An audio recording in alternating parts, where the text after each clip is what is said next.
بتتقل وتكسل بعد الفطار. ممكن تاكل نفس الأكل بس تتعب بسبب الترتيب. أغلب الناس بتبدأ تقيل من أول لقمة. الجسم بعد الصيام محتاج تهيئة، مش صدمة مرة واحدة وابدأ تقيل.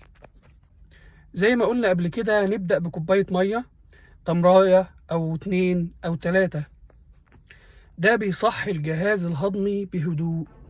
بعده بشوية شوربة خفيفة أو سلطة.